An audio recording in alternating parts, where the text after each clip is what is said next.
સંભાવના રહે છે.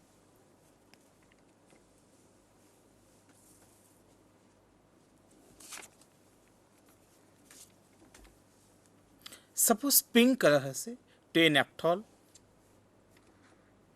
રિસોર્સિનોલ કે પેરાટોલ્યુન હોઈ શકે. યલો સબસ્ટન્સ તો નાઇટ્રોએલિન્સ એટલે મેટાનાઇટ્રોએલિન, પેરાનાઇટ્રોએલિન હોઈ શકે અથવા મેટાડાઇનાઇટ્રોબેન્ઝિન. ઓરેન્જ તો નાઇટ્રોએલિન્સમાં આવે એક બીજો ઘટક સમઘટક રહ્યો એ ઓર્થોનાઇટ્રોએલિન હોઈ શકે. ઓર્ડર મીન્સ વાસ. વાસ કઈ રીતે લેશો મિત્રો?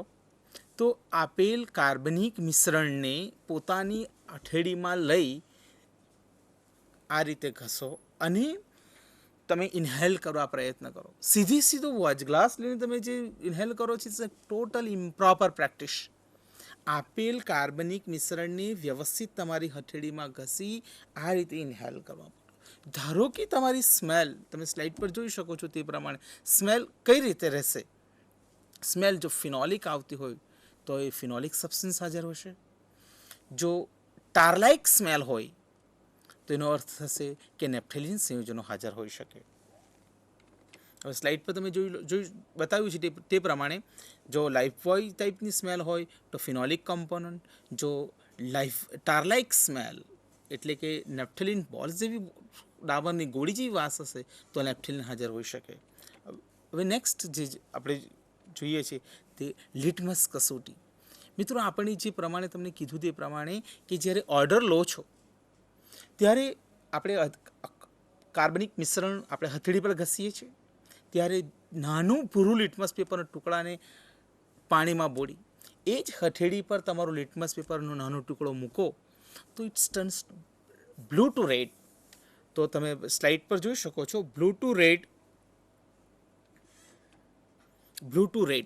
સપોઝ ભૂરું લિટમસ પેપરનો ટુકડો ભૂરામાંથી લાલ રંગ થાય તો એ કાર્બનિક સંયોજનોમાં એસિડિક કે ફિનોલિક સંયોજનો છે એવું અનુમાન કરી શકાય.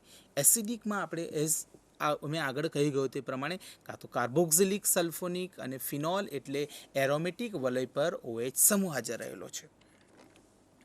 હવે ધારો કે નો ચેન્જ, ધારો કે ભૂરું લિટમસ પેપર પર કોઈ અસર થતી નથી, ભૂરું જ રહે છે, no change in no effect at all on litmus paper, તો આપણે કહી શકીએ છીએ કે તટસ્થ સંયોજનો હાજર હોઈ શકે. હવે આવે છે જે મેઇન પ્રોબ્લેમ જે વિદ્યાર્થી મિત્રોને હોય છે એ ડિટેક્શન ઓફ ટાઈપ. જે મિક્સર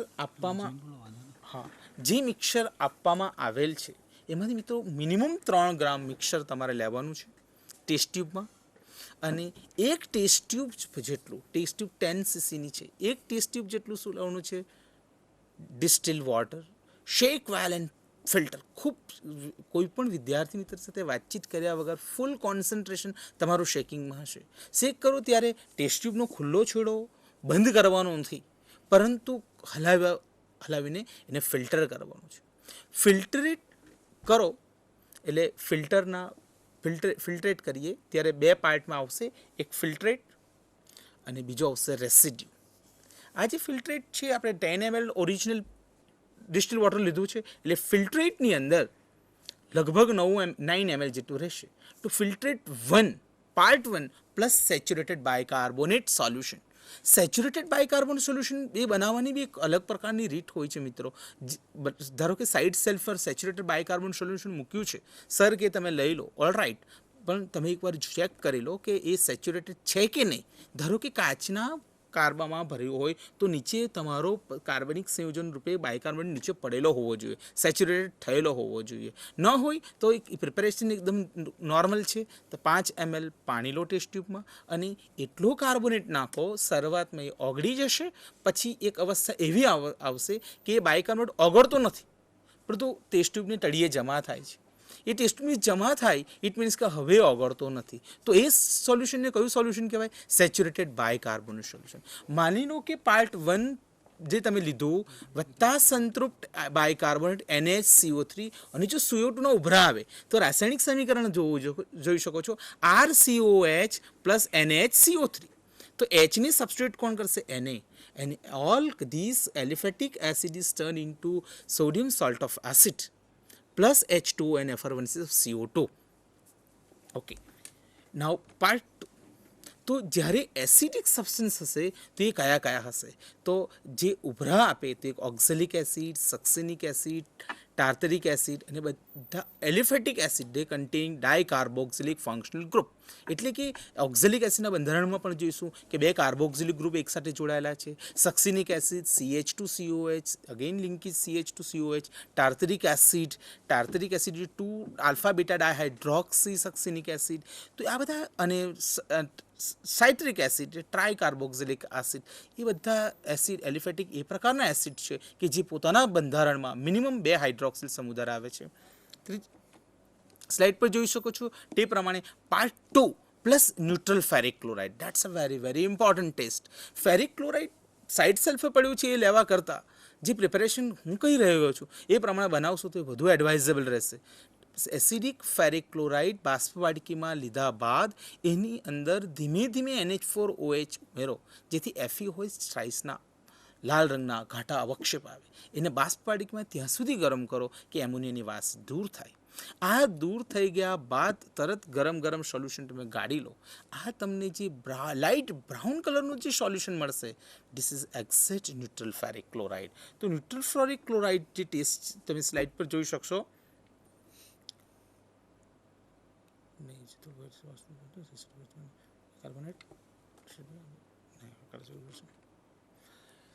ન્યુટ્રલ ફેરિક જો વાયોલેટ કલર હોય તો phenol present, water soluble phenol એટલે રિસોર્સિનોલ, દેટ ઇઝ એરોમેટિક ડાયોલ. અહીંયા એક વસ્તુ, એક કન્ફ્યુઝન અહીંયા પણ થશે કે ધારો કે વાયોલેટ કલર હોય તો એ વાયોલેટ કલર સેલિસિલિક એસિડ પણ આપે છે. ઇનફેક્ટ બધા જ એસિડો લગભગ અંશતઃ પાણીમાં દ્રાવ્ય હોય છે. પણ જો તમે એક્ઝામિનર સાહેબને કહેશો કે water soluble acid pink colour આપે છે તો તમને એડવાઇસ કરશે કે your given acid is not water soluble.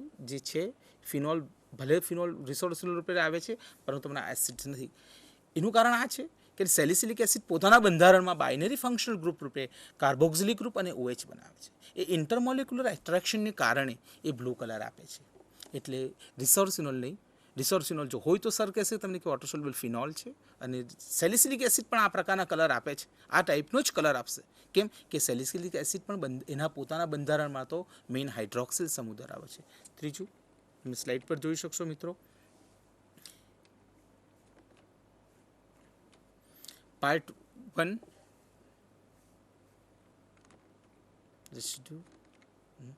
Part 3 there is no effect on litmus paper. તેનો અર્થ એ થાય કે જે તમારું વોટર સોલ્યુબલ પદાર્થ આપેલો છે એ તટસ્થ છે. જો એસિડિક હો કે ફિનોલિક હો તો આપણે પહેલે જ તમને પેલી લિટમસ કસોટી બતાવી કે જો ભૂરું લિટમસ પેપર લાલ થાય તો એનો અર્થ શું થશે કે તમારો જે ઘટક છે તે કાં તો એસિડિક હોઈ શકે અથવા બેઝિક હશે.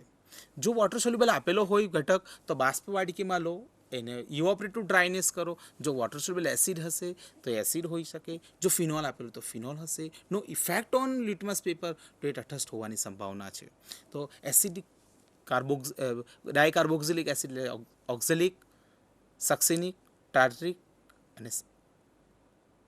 એસિડ અને citric acid. Water soluble phenol રૂપે રિસોર્સિનોલ અને વોટર સોલ્યુબલ તટસ્થ રૂપે યુરિયા, થાયોરિયા હોઈ શકે. હવે આ વાત થઈ વોટર સોલ્યુબલ ઘટકની. વાત હવે આવે છે residue.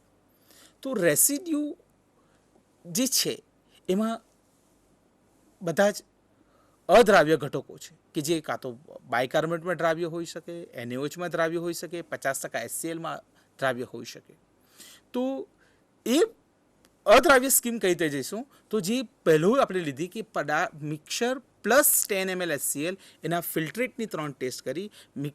Part 1 plus saturated bicarbonate, part 2 plus neutral ferric chloride, part 3 no effect on litmus paper. તો હવે જે રેસિડ્યુ છે એ તમે સ્લીપ પર જોઈ શકો છો. રેસિડ્યુ પ્લસ સેચ્યુરેટેડ બાયકાર્બોનેટ, જે તમને કીધું તે પ્રમાણે જ કે સેચ્યુરેટેડ બાયકાર્બોનેટ, સનટ્રુપ બાયકાર્બોનેટ આગળની જે પ્રિપેરેશન બનાવી છે એ પ્રમાણેનું સુપર સેચ્યુરેટેડ બનાવો. Shake well and filter, filtrate plus residue. Okay, જે ફિલ્ટ્રેટ છે, ફિલ્ટ્રેટ અને રેસિડ્યુ આવશે. ફિલ્ટ્રેટમાં આપણે નાખીશું સાઇડ સલ્ફર સાંદ્ર HCl. જો પ્રેસિપિટેટ્સ આવે અને વ્હાઇટ રંગના પ્રેસિપિટેટ્સ આવે તો કોઈ પણ એલિફેટિક નહીં પણ એરોમેટિક એસિડ હાજર રહેશે. Aromatic acid means benzene containing carboxylic group. એ કયા કયા?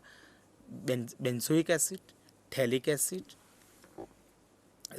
Salicylic acid, cinnamic acid. તો એ તમે સ્લાઇડ પર જોઈ શકો છો તે પ્રમાણે મિત્રો કે ArCONA acid, sodium salt of acid plus HCl, તરત જ એ HCl નાખતા કેમ પ્રેસિપિટેટ્સ થશે? ArCOH plus NaCl. તો આ શું બનશે? આગળ જે રિએક્શન જોયું હતું કે aromatic acid plus sodium bicarbonate it give it turn into sodium salt of acid plus H2 plus CO2. જે એરોમેટિક સોડિયમ સોલ્ટ અંદર HCl નાખો તો એરોમેટિક એસિડ વત્તા NaCl બનશે. ઓકે, હવે જે રેસિડ્યુ બાજુ રહે છે તેને વ્યવસ્થિત સેચ્યુરેટ બાયકાર્બોનેટથી વોશ આપો, એટલા માટે કે તમારો અનરિએક્ટેડ એસિડ એ ફિનોલ રૂપે ન આવે. આપણે ફિલ્ટ્રેટની અંદર જ્યારે HCl નાખીએ એસિડિક પાર્ટમાં ત્યારે મેં તમને કીધું તે પ્રમાણે બેન્ઝોઇક, થેલિક, સિનામિક અને સેલિસિલિક એસિડ હાજર હોઈ શકે.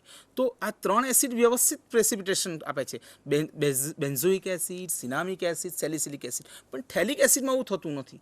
કે કેમ? તો થેલિક એસિડ પોતાના બંધારણની અંદર એકબીજાના 1,2 ડાયકાર્બોક્સિલિક એસિડ છે અને 1,2 ડાયકાર્બોક્સિલિક એસિડનું સંયુગ્મન એસોસિએશન થવાને કારણે આંતરઆણવીય હાઇડ્રોજન બંધ મજબૂત બને છે અને તે HCl દ્વારા છૂટો પડી શકતો નથી. એટલે કેટલીક વાર સ્ક્રેચિંગની જરૂર પડે છે અને જ્યારે સ્ક્રેચિંગની જરૂર પડે અને ત્યારે કયો એસિડ હોઈ શકે? તો લગભગ થેલિક એસિડ હશે.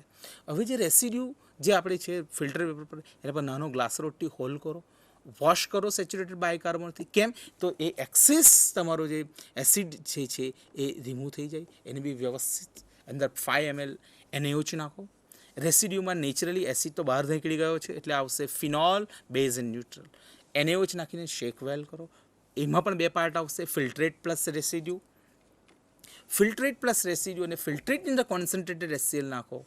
મેં તમને આગળ કીધું તે પ્રમાણે એસિડ અને ફિનોલ NaOHમાં દ્રાવ્ય થાય છે અને સાંદ્ર HCl નાખતા પુનઃવક્ષેપિત થાય છે. તો સ્ક્રીન પર છે જ reaction PHOH plus NaOH. Aromatic alcohol plus sodium hydroxide એ સોડિયમ ફિનોક્સાઇડ કે સોડિયમ ફિનેટ બને છે અને પાણીનું દૂર થાય છે. એની અંદર સાંદ્ર HCl નાખતા પુનઃ શુદ્ધ અવક્ષેપ રૂપે આલ્કોહોલ અને NaCl મળે છે. હવે જે રેસિડ્યુ પાર્ટ છે એ રેસિડ્યુ પાર્ટમાં આગળ આપણે જોયું તે પ્રમાણે એસિડ અને ફિનોલ તો it is out of the mixture. Now residue contain only base and neutral.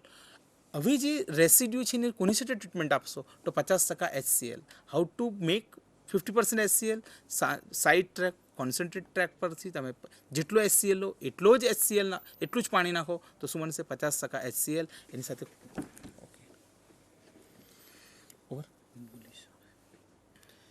તો મિત્રો, અનિવાર્ય સંજોગોને કારણે આપણે 10 મિનિટ વહેલા આ લેક્ચર પૂરું કરવું પડે એવું છે.